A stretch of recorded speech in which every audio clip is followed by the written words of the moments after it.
Here we are at Niagara Falls, and we're taking a leisure break here, watching the tourists and being tourists. And in the meantime, we're talking about our visit today in Buffalo, New York at the Sullivan's destroyer ship. Correct me when I'm wrong. Go ahead. Okay. And I was just hearing a wonderful story, and you know what? One thing that I always admire the military, they've got to have gumption, they've got to have grit, attitude, and they are the ones to get it done. And I was just talking with Uncle Ted about, earlier with the guns, and I heard a story of where a kamikaze came over his ship, which was the Aberdeen Urban. Say it again. Urban. Okay. And so then I was asking about other attacks. They can read it there. Okay. If you can read, you don't have to listen to me. And so there were 12 other attacks on ships, at least 12.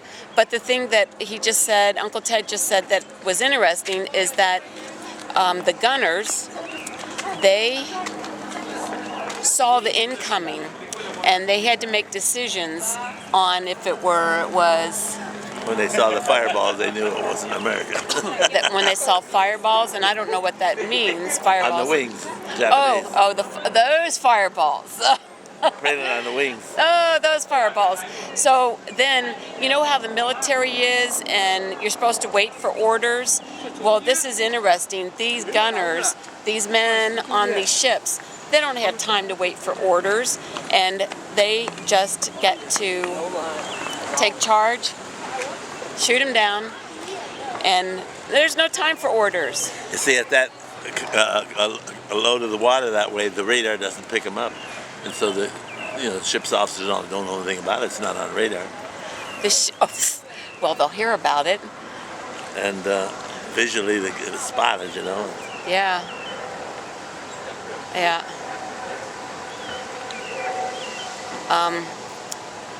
And I have to concentrate on what I've been learning today. Help me remember, because they're all destroyers, but there's different kinds. And the Urban was a Fletcher. And Goering was the newest one, the biggest one. World War II. Okay. They had twin 5-inch mounts. And gosh, if we have time after our New York trip, go watch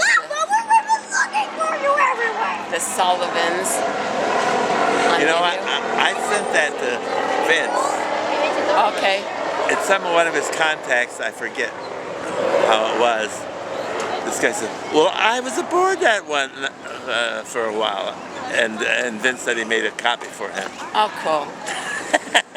Oh man. And then, well, that's not the only person to have a connection. Here we are sitting at Niagara Falls, and I left Uncle Ted to go see the falls around the corner, and he said, I've seen it. Oh, you've seen it. A woman came up and was thanking him, and okay, here's the story I wanted to hear again. Is the one you just told me a minute ago about when you were wearing your hat and the Asian came up and said, "Were you on that ship?" I want that story. Well, the destroyer Preston, we were at a reunion in St. Louis in the year 2000. 2000. And in a line going to the Science Museum, and some little guy come up to me and says, "Were you guys at Okinawa?" I said, "I was, but they weren't." So he grabbed my hand with both of his and hung on tight, and he says, "You destroyers saved us."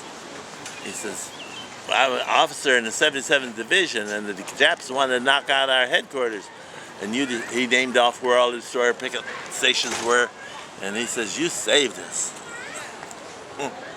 It meant a lot. And he just hung on. I couldn't get loose.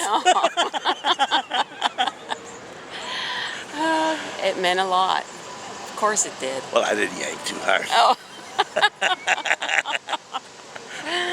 But it's not often you get both hands on you, shaking it. Yeah.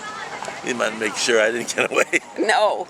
He's been carrying that gratitude around, and it's nice. It's nice when you get to release the gratitude and pass it on. Right. It is. It is.